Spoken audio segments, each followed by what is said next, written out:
On est toujours ensemble sur France 24. Bonjour, bienvenue si vous nous rejoignez. On va plus loin dans un instant avec Marc Semo, collaborateur au Monde et au magazine Challenge. Bonjour Marc. Bonjour. Et Karim Akiki, grand reporter ici à France 24. Bonjour Karim. Bonjour. Au sommaire ce soir, 9 personnes arrêtées après le naufrage d'un navire de migrants hier au large de la Grèce. Ces Égyptiens sont soupçonnés d'être des passeurs en lien avec l'embarcation dont le chavirage a sans doute fait des centaines de victimes. Et alors que les gardes-côtes grecs et européens sont critiqués pour leur inaction. Et puis Mohamed Ben Salman en France, deuxième visite en un an. Le prince héritier d'Arabie Saoudite définitivement réhabilité à l'aune de la guerre en Ukraine et de son rapprochement récent avec l'Iran. C'est tout de suite, on va plus loin. Combien sont-ils, ces candidats à l'exil vers l'Europe, à avoir trouvé la mort lors du naufrage de leur navire hier en Méditerranée? Certains témoignages évoquent plus de 750 migrants à bord, dont seuls 104 ont pu être secourus à l'heure qu'il est. Sur place pour France 24, à Kalamata, on est en direct avec Alexia Kefalas. Alexia, où en sont les recherches? Bonsoir. Les recherches là reprennent de nuit. Celles de journée se sont arrêtées pour laisser le relais aux gardes-côtes qui vont toujours ratisser cette zone qui est située dans les eaux internationales, mais à 87 km d'ici, 47 000 marins.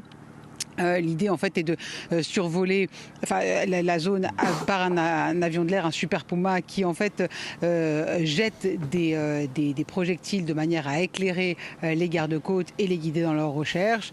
Évidemment tout cela continue mais sans grand espoir de les retrouver puisque les heures passent. Et évidemment, c'est de plus en plus difficile. Je rappelle que le golfe de Pylos, de cette région là où le navire a fait naufrage dans la nuit de mardi à mercredi, c'est l'une des régions les plus profondes de la Méditerranée, voire la plus profonde. Ce qui signifie qu'en fait, le poids de ce chalutier, qui était un vieux chalutier tout rouillé, surchargé, avec c'est ce que craignent en tout cas les gardes-côtes avec lesquels on a pu s'entretenir tout à l'heure. Ils craignent que ça ait été pris par le poids et qu'il y aurait eu une espèce d'effet titanique. Ce qui donc rend encore plus difficile et c'est la raison pour laquelle ils ont demandé l'aide de plongeurs qui pourraient intervenir dès demain. Merci. Vous restez avec nous, Alexia Kefalas. Au-delà du nombre, se pose une autre question, celle des responsabilités. Un tel bilan humain pouvait-il être évité? On voit ça en image avec Ali Doucet et Natacha Milray. Une embarcation surchargée, des bras levés vers le ciel, une photographie qui interroge. Elle a été prise de jour, plusieurs heures avant le naufrage. Comment se fait-il que le drame survenu plus tard en pleine nuit n'ait pas été évité? Un appel à l'aide provenant du bateau avait été lancé et les coordonnées GPS transmises. Dans l'après-midi, l'agence de surveillance européenne Frontex survolait même le navire. C'est sûr qu'ils ont vu ce bateau et à partir du moment où le bateau est surchargé, on peut considérer qu'il est en détresse. Les autorités grecques affirment qu'il n'y a pas eu d'intervention car les passagers auraient refusé l'aide proposée par Frontex. Problème, l'agence des gardes-côtes européens a perdu en crédibilité depuis la publication il y a un an d'un rapport accablant qui a provoqué la démission de son ancien PDG. Frontex a été accusé de fermer les yeux sur le refoulement de migrants par les autorités grecques, une pratique illégale appelée pushback que l'agence européenne est censée empêcher. Ce qu'on ne mentionne pas, et sur lequel je vais insister quand on parle de pushback, ce ne sont pas que des refoulements illégaux, ce sont des violences aussi. C'est-à-dire que les migrants qui sont arrêtés par les gardes-côtes grecs sont systématiquement battus, ils sont obligés de se déshabiller pour être fouillés dans les cavités. On va récupérer tout leur argent et ensuite on va les abandonner en mer. Donc ce sont des violences qui sont physiques, qui sont sexuelles. On est face à des crimes, clairement. On est clairement face à des crimes, des expériences qui sont traumatisantes. Pourquoi s'étonner alors après que des migrants refusent potentiellement une aide qui serait apportée par des gardes-côtes grecs dans un contexte comme celui-ci? Les autorités grecques ont jusqu'ici toujours nié les accusations régulières de mauvais traitement, pourtant documentées par plusieurs ONG. Des violences qui incitent également les migrants à prendre des itinéraires vers l'Europe de plus en plus dangereux. Le bateau est parti de Tobrouk à l'est de la Libye, un trajet inhabituel pour atteindre l'Italie. Pourquoi est-ce qu'on va prendre cette route-là? C'est pour éviter les gardes-côtes grecs, tout simplement.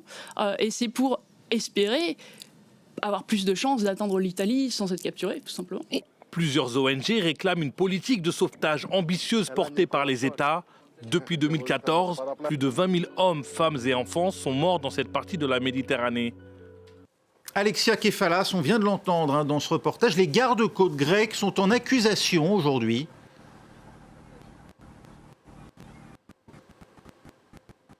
Ils sont dans la presse, Alexis Tsipras était ici à Kalamata, l'ex-premier ministre de la gauche radicale qui est candidat aux élections qui se tiendront la semaine prochaine en Grèce. Et il a clairement dénoncé une responsabilité politique européenne en fustigeant justement ce manque d'aide qui aurait pu éviter cette tragédie absolument inédite. C'est la raison pour laquelle le débat est lancé. La classe politique, certes, malgré le deuil national, a repris les débats et les débats fustigent tout simplement cette politique. Pourquoi est-ce que les gardes-côtes ne leur sont pas venus en aide alors qu'ils avaient les bras ouverts et demandaient cette aide? Tout simplement parce qu'apparemment, d'après le porte-parole des gardes-côtes, la communication aurait été faite par signal radio et le signal radio a été ce qui a répondu. Le capitaine est accusé d'être l'un des passeurs. Actuellement, 9 passeurs sont entendus ce soir et c'est la raison pour laquelle la justice grecque aussi a diligenté une enquête. Merci Alexia Kefalas, et pardonnez-nous pour la liaison sonore qui n'était pas très bonne, il faut bien le dire. Karim Akiki, ces gardes-côtes ces passeurs égyptiens ont été arrêtés. Ce sont eux qui ont communiqué en fait leur refus aux gardes-côtes grecs de voir le navire lui être porté assistance. Bien sûr, bien sûr. Et c'est l'usage, ce sont les passeurs qui ont la radio sur les bateaux, qui contrôlent le bateau. Et évidemment, quand il y a des communications, soit avec les ONG Alarm Phone ou avec les gardes-côtes, eh bien, ce sont ces passeurs-là qui ont refusé cette aide-là. C'est les migrants qui le disent. Les migrants qui ont été secourus, les survivants, disent que ce sont les passeurs. Les passeurs, certains ont essayé de quitter le navire au dernier moment quand ils ont vu que le navire chavirait, mais c'est eux qui ont refuser cette aide. Alors la question qui se pose, c'est premier passage, dès 14h, on sait qu'il y a un problème en mer. Dès 14h, Alarm Phone, cette ONG, relève les communications. D'abord, on voit qu'il y a une pénurie, une détresse en eau. Et on voit que le bateau est surchargé. Et donc, il y a un problème. Il y a un problème. Le bateau, il est dans les eaux internationales, mais sous responsabilité grecque. Frontex, elle, a l'habitude de patrouiller dans cette zone par avion, et donc ils ont pu les voir, on l'a vu les photos, les ponts surchargés et les cales, parce que d'habitude, par usage, on met les femmes et les enfants dans les cales pour les protéger des intempéries et pour éviter les mouvements de foule. Là, il y a une ONG également qui est intervenue avec un bateau qui était pas loin, qui leur a distribué de l'eau, et on entend clairement une femme de l'ONG, de ce bateau, de leur dire ne vous précipitez pas. Et la réponse qui a été donnée, c'est une catastrophe sur le bateau. Ils se sont tous jetés sur l'eau. Est-ce qu'il y a une faute de Frontex, Marc Semo? Probablement oui, mais bon, c'est difficile de juger. On verra les enquêtes. Ce qui est sûr, c'est qu'effectivement, c'était les passeurs qui répondent.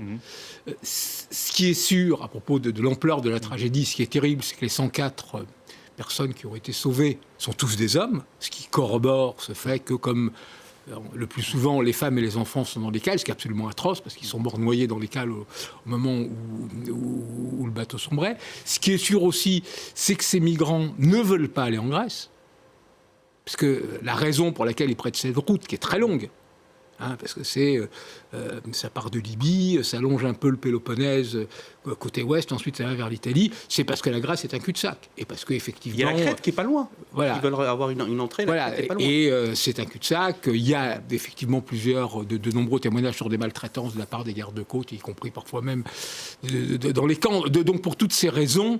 Voilà, c'est pas en soi impossible. Ensuite, l'irresponsabilité... Et effectivement, quand on voit un bateau à ce point surchargé, il est évident qu'on intervient. Mais ce que disait Karim, l'hypothèse du mouvement de foule se précipitant vers l'eau et faisant chavirer le bateau, c'est terrible, mais c'est des choses qui, plusieurs fois déjà, dans le passé, ont eu lieu, que ce soit pour prendre des bouteilles d'eau, que ce soit pour aller vers le bateau sauveteur qui est au moment d'accoster. C'est de fait, tous les gens qui ont été dans ces équipes de sauvetage des ONG en mer disent que le moment le plus difficile, le plus délicat, c'est le moment où on accoste à côté du bateau des réfugiés, ou des migrants, parce que justement, il y a ce risque de mouvement de panique qui fait chavirer le bateau. Plusieurs ONG, c'est le cas de SOS Méditerranée, notamment appellent les pays européens à se saisir eux-mêmes de la question du sauvetage en créant une task force de sauvetage. Elle existe déjà, répond l'Office français de l'immigration et de l'intégration. C'est Frontex. Alors le problème, c'est que c'est Frontex aussi qui cause par sa présence, semble-t-il, ou en tout cas les gardes-côtes grecs, le fait que ces navires prennent des routes, des itinéraires de plus en plus longs et dangereux. Est-ce qu'il n'y a pas là finalement un problème? Est-ce qu'il faut créer une nouvelle instance, ou c'est tout simplement la philosophie même qui Raphaël, je suis allé voir dans les statuts de Frontex. Oui. Alors Frontex, agence européenne, garde-côtes, garde-frontières, qui a un rôle de recherche et de sauvetage. Oui. C'est ce que dit le site de Frontex.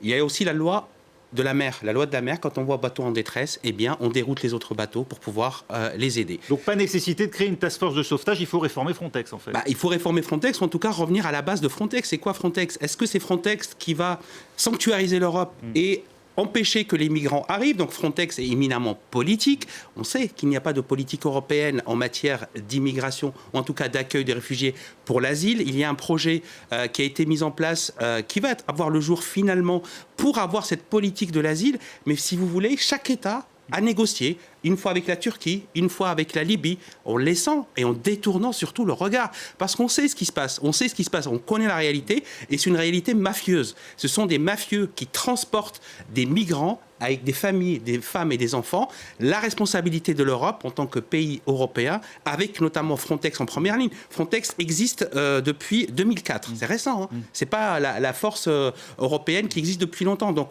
depuis 2004, elle a pour mission de garder les frontières également, mais aussi d'alerter sur les secours. Appeler les bateaux les plus proches pour essayer de les dérouter, ou également d'appeler les gardes-côtes des pays concernés. Là, la responsabilité est rejetée d'un côté par les gardes-côtes grecs qui disent nous, on n'a pas eu d'appel de détresse clair, on n'a pas vu le bateau couler. Est-ce qu'il faut attendre que le bateau coule, que la proue soit dans l'eau pour pouvoir les aider? Toute la question, elle est là. Toute la question est là. Mais si on est si on est sur cette hypothèse du bateau qui chavire, non, le bateau n'était pas en train nécessairement... Non, mais il était surpeuplé. Enfin, il était surpeuplé, voilà. mais comme tous les bateaux de migrants. Donc la question, et ce qui est absolument terrible aussi, c'est qu'on voit qu'il y a cette volonté de la part de ces réseaux mafieux qui font le trafic... de laisser ces navires à la charge des sauveteurs. Ce qu'ils appelaient, ce que certains appelaient dans leur argot le trafic de viande sur pied, pour parler absolument crûment, c'est que c'est la rentabilité maximum, on entasse au maximum dans les bateaux, il n'y a pas de gilet de sauvetage.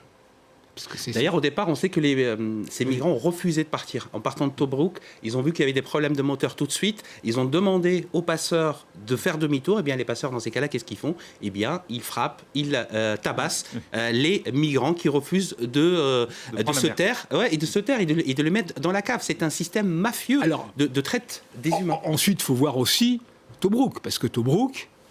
Bon, c'est l'est de la Libye, c'est la zone qui n'est pas nécessairement vraiment sous le contrôle du gouvernement de Tripoli. Oui. C'est la zone sous le contrôle du général Haftar, qui fut longtemps un ami et un protégé des autorités françaises. Et je pense qu'il serait intéressant quand même d'aller voir, au niveau des trafics, à Tobrouk, ce qui se passe en termes de trafic de main-d'œuvre, mais aussi d'autres trafics sexuels, ou même de drogue, notamment vis-à-vis via la Crète. Je ne sais pas, mais je pense que ça serait quand même intéressant de voir ce qui se passe en amont de là où ont lieu les départs, d'autant que dans cette zone de Tobrouk, on est plus ou moins dans une zone, malgré tout, de non-droit. Reste la politique européenne en matière migratoire qui vient tout juste de s'accorder sur une réforme du système d'asile, actuellement régie par le fameux règlement de Dublin. Ce sont les pays de première arrivée qui étaient jusque-là en charge d'examiner les demandes d'asile. Et là, il est question de relocaliser au moins 30 000 demandeurs d'asile chaque année. Et pour les pays qui refuseraient d'en accueillir, une amende de 20 000 euros payable par migrant. Est-ce que c'est un bon système, sachant que l'étude des dossiers doit se faire aux frontières de Frontex, c'est ce que souhaitent ces pays. Donc ça pose là encore le problème, qui examine? Est-ce que c'est Frontex qui est en charge de l'examen? On ne peut pas être gendarme et à la fois on ne peut pas avoir les deux rôles. Frontex ne peut pas être l'agence qui va examiner les demandes d'asile. Il y a des agences qui existent. Frontex a une mission de contrôle et de protection des frontières, donc on ne peut pas lui demander en même temps de sélectionner et de voir qui est éligible à l'asile. C'est très compliqué une procédure de demande d'asile parce que d'abord nous avons constaté que parmi ces migrants il y avait des Afghans, des Pakistanais. Il y a un trafic organisé. Ils ont été acheminés par avion depuis Benghazi pour aller à Tobrouk. Donc, il y a toute une logistique. Ça, c'est une première chose. La deuxième chose, c'est comment on peut demander à des pays qui soient hors de la zone où les migrants, ou en tout cas les demandeurs d'asile, viennent demander l'asile. C'est hotspots. Voilà, les fameux hotspots qui n'ont jamais fonctionné parce qu'on a bien vu que les histoires sont différentes et que le droit ne s'applique pas. Il faut que il y a un droit d'asile qui doit s'appliquer. Alors, ensuite, c'est très compliqué parce que aujourd'hui, et on le voit d'ailleurs parmi les victimes autant qu'on puisse en juger, où situer la différence entre le réfugié, celui qui est persécuté pour ses idées, sa race, sa religion, etc., celui qui fuit une guerre, qui peut bénéficier de l'asile comme réfugié, du migrant qui fuit la misère, même si la misère est la conséquence de la guerre. Alors, est-ce que c'est un réfugié ou un migrant? Et aussi, il y a la question des réfugiés climatiques, enfin des potentiels. La nouvelle responsable, Amy Pope, de l'Office international des migrations, qui est l'organisation de l'ONU en charge des migrants, dit qu'il y a plus de 300 millions de personnes dans le monde aujourd'hui qui sont potentiellement dans des zones à risque. Et je voudrais juste aussi, à propos des statistiques de l'ONU, rappeler, il y a le rapport qui est sorti hier, je crois, de Filippo Grandi, du Haut Commissariat pour les réfugiés des Nations Unies, qui dit qu'il y a aujourd'hui 110 millions de réfugiés déplacés dans le monde, 110 millions de personnes qui ont été chassées de leur foyer, qu'ils restent à l'intérieur du pays ou qu'ils soient exilés, ce qui est un chiffre sans précédent depuis la fin de la Deuxième Guerre mondiale. C'est une tragédie immense. Mais le problème, c'est... Vécu principalement d'ailleurs par les pays du Sud. Et les pays voisins, vécu aux trois quarts par les pays du Sud, absolument. Ouais. Mais donc, dans ces hotspots, qu'est-ce que ça veut dire faire le tri? C'est une situation impossible. Impossible, humainement impossible, parce que ces hotspots sont déjà... les migrants, je l'ai vu, vivent dans des conditions atroces, évidemment. Ils sont traumatisés par leur histoire. Je ne dis pas qu'il y a des migrants, évidemment, qui essayent de profiter de cela, mais... En définitive, la politique européenne est à peine, elle est balbutiante. On l'a vu, il y a eu la crise migratoire de 2015 qui a fait éclater au grand jour les désaccords entre les politiques migratoires des différents pays. L'Allemagne qui a souhaité accueillir des migrants syriens à l'époque, des réfugiés syriens. Les autres pays disant non. Et puis, globalement et in fine, cette question des réfugiés, l'Europe l'a traité. Oui. On l'a vu avec les Ukrainiens. Ça a été possible, voilà un exemple parmi d'autres, ça a été possible de traiter massivement, si on le veut, avec une politique globale européenne. On voit, ne serait-ce qu'avec le projet d'LR de refuser même d'envisager des quotas sur les métiers pourtant en tension. Bon, ça montre bien que voilà, il y a aussi beaucoup d'idéologie qui derrière, bien sûr, qui se mêle de cette question. Il est arrivé, lui, hier en France, où il doit rencontrer demain Emmanuel Macron à l'Élysée. Mohamed Ben Salman, devenu à nouveau fréquentable. Oublié l'assassinat du journaliste Jamal Khashoggi, dissous dans l'acide au consulat saoudien d'Istanbul. Sa mort avait soulevé un haut-le-cœur ici en Occident. Mais depuis la guerre d'Ukraine est passée par là. Adieu le pétrole russe. La réelle politique reprend ses droits. Khalid. C'est bien 2 jours avant sa rencontre avec Emmanuel Macron que Mohamed Ben Salman est arrivé à Paris, installé dans l'une de ses propriétés comme cet appartement, situé à 2 pas de la Tour Eiffel. Les discussions entre les 2 hommes promettent d'être riches. Au sommet de la pile de dossiers, l'Ukraine.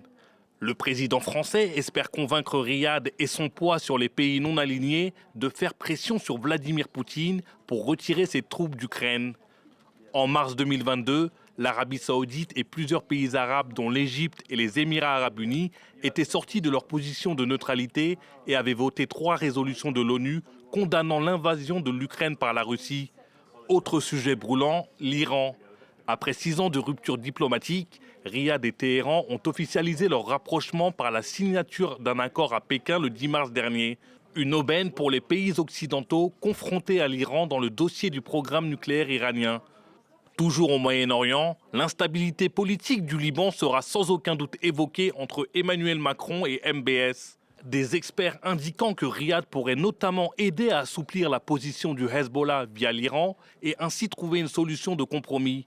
Ce mercredi, le Parlement libanais a échoué pour la 12e fois à élire un président.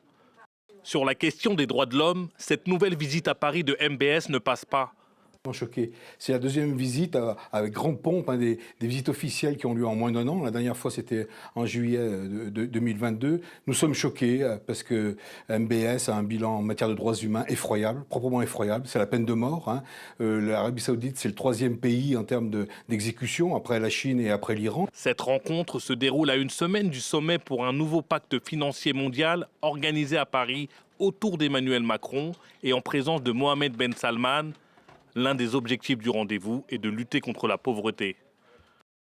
L'Arabie Saoudite, Marc Semo, c'est un partenaire incontournable aujourd'hui. C'est son pétrole qui nous est essentiel. Ça va bien au-delà du pétrole. Et là, le film le montre très bien. Toute la liste des dossiers sur la table. En plus, oui, en matière de droits de l'homme, l'Arabie Saoudite est un pays atroce. Ça l'était déjà il y a 20 ans. Ça l'était déjà il y a 20 ans. Il y a l'affaire Khashoggi. Alors, je rappellerai simplement que Joe Biden Khashoggi, ce journaliste qui a été dissous dans l'acide à Istanbul, au consulat d'Istanbul, était américain, citoyen américain, donc les Américains étaient vent debout. Joe Biden avait promis qu'il ferait un paria de MBS, de Mohammed Ben Salman, on a vu ce qu'il en a été, etc. Il y a une réalité incontournable. Aujourd'hui, il y a une véritable mutation en Arabie Saoudite. Mohammed Ben Salman n'est pas le roi, il n'est que le prince héritier. Et Premier ministre. Et Premier ministre, voilà. Il a en même temps, de fait, tous les pouvoirs. Son père est très malade, son père signe tout. Et il est en train de profondément transformer le pays. C'est-à-dire, l'Arabie Saoudite, qui était le pays du wahhabisme, d'un islam intégriste, rigoriste, etc., qui se vantait de cet islam-là, connaît une véritable révolution interne. On voit des Vision femmes 2030, peuvent conduire, oui. voilà. Les femmes peuvent conduire, les femmes peuvent avoir désormais un compte en banque, elles peuvent même voyager. Aller au Il y a cinéma. toute cette idée, il y a toute cette idée, Vision 2030, des immenses projets à la fois de tourisme, de nouvelles technologies, etc., pour commencer à réfléchir au post-tout pétrole. Donc c'est réellement un pays qui est en train, avec Mohammed Ben Salman, de vouloir s'affirmer comme aujourd'hui la grande puissance arabe. Et lui, le grand leader arabe, parce qu'il est assez mégalomane et pour le moins dictatorial. Mais c'est un changement. Si on n'est plus dans la religion, dans ce cas-là de plus bigot, on est dans une nouvelle forme du nationalisme arabe. Et de ce point de vue-là, dans le panorama autour de lui, il y a Mohammed Ben Salman et c'est tout. Celui qui était son mentor au tout début des Émirats, MBZ, qui avait inspiré, aujourd'hui est de plus en plus marginalisé, c'est Mohammed Ben Salman. Erdogan est quand même... il a remporté l'élection, mais il est quand même assez fatigué et malade, même s'il fut le premier à se lancer dans cette diplomatie transactionnelle tous azimuts. Et aujourd'hui, celui qui a repris le flambeau de cette diplomatie transactionnelle tous azimuts, nous négocions avec tout le monde en fonction de nos intérêts, c'est Mohammed Ben Salman. On le voit avec la Russie, on le voit avec la Chine, et c'est aujourd'hui devenu une puissance incontournable. Et justement, Karim Akiki, quel rôle peut jouer Mohammed Ben Salman dans la résolution du conflit ukrainien? A-t-il les moyens de peser sur Vladimir Poutine? Est-ce une voix qui porte? On a vu d'abord qu'il aidait le peuple ukrainien. Il y a eu l'Arabie Saoudite a envoyé de l'aide humanitaire à l'Ukraine, tout en gardant ses liens avec Vladimir Poutine. C'est quand même cette politique dont vous parliez, un peu la politique des petits pas. Noué via l'OPEP, il y a quand même un intérêt pétrolier commun. Avec toujours ce levier du pétrole, mais ce n'est pas le seul, ce n'est pas l'unique levier du pétrole, mais le pétrole, réellement, il y a un moment où on nous parlait de la fin de l'économie des hydrocarbures, on n'y est plus que jamais, finalement. Et on sait que l'Arabie Saoudite détient des réserves exceptionnelles. Donc l'Arabie Saoudite a également aidé l'Ukraine. Elle a été l'intermédiaire aussi de libération de prisonniers ukrainiens. Elle est intervenue de manière active dans une diplomatie qui n'était pas la sienne au départ. Là, elle a dû prendre position. Et puis, elle prend également ses distances avec la Russie. Je suis désolé. Ils ont accueilli le président Zelensky sur leur terre. Donc ça, si ce n'est pas un message aussi à Vladimir Poutine en disant « nous sommes libres de faire ce que nous voulons ». Ils ont condamné la Russie à l'Assemblée générale des Nations Unies. Et ça a été également une avancée. Donc on voit bien que sur la scène internationale... de ces pays du Sud qui ne prennent pas réellement position.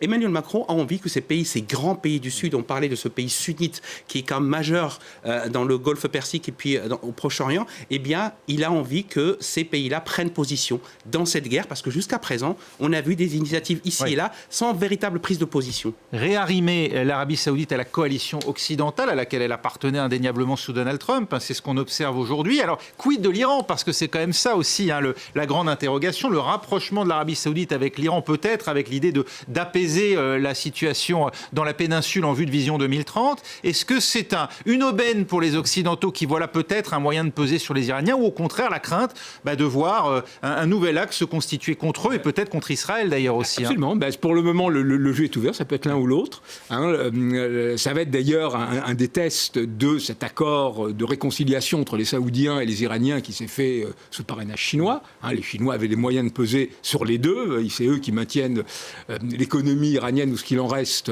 à bout de bras et ça reste le grand partenaire de l'Arabie Saoudite. Alors effectivement, ça peut être l'occasion de jouer l'apaisement dans toute la région. C'était un peu l'idée d'ailleurs de ce projet. Et le premier vrai test, les deux premiers vrais tests, le premier c'est avec le Yémen, dont les Saoudiens veulent à tout prix partir. Ils s'étaient lancés avec Mohammed Ben Salman il y a 5 ans dans une guerre absolument atroce et qui est une impasse. Donc ils veulent se dégager de ce bourbier.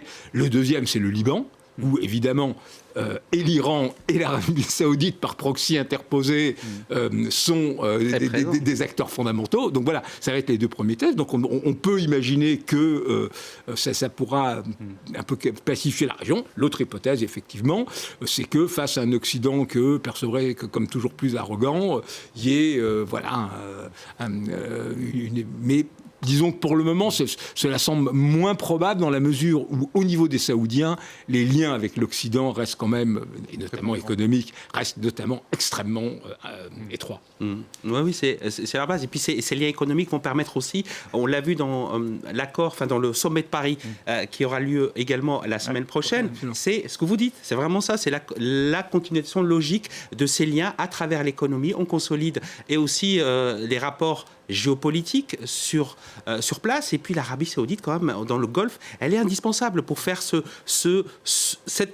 lien avec les pays autour. On voit que l'Iran a été déstabilisé depuis longtemps. Et puis il y a cette fracture aussi sunnite-chiite qui est importante. L'Arabie Saoudite, c'est un grand pays sunnite qui est dominant dans la région. Eh bien, Emmanuel Macron fait, j'imagine, ce qu'on appelle le honest broker, c'est-à-dire l'intermédiaire dans ces négociations, dans un monde arabe qui est un peu parfois cloisonné et qui ne se parle pas, une manière de faire que ce monde arabe puisse se parler et échanger. En tout cas, voilà. Et si MBS avait joué au mieux les cartes dont il dispose pour se faire réintégrer par la grande porte au sein de cette alliance occidentale. Merci en tout cas d'avoir été avec nous. Marc Semo, Karim Akiki, c'était On va plus loin. Prochain journal dans 4 minutes.